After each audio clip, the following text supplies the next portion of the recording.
C512D dental milling machine daily maintenance. Step 1. Chamber cleaning. Clean tool magazine and AB axis daily. Step 2. Burr check. Check and install turning tools correctly, ensuring tool numbers match those in the magazine to avoid breakage. Step 3. Axis calibration. Perform calibration and record key dimensions. Step 4.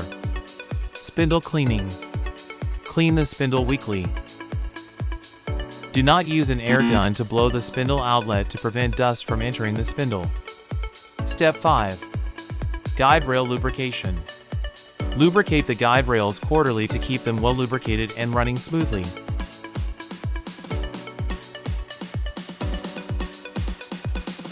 Proper maintenance equals longer life and better accuracy.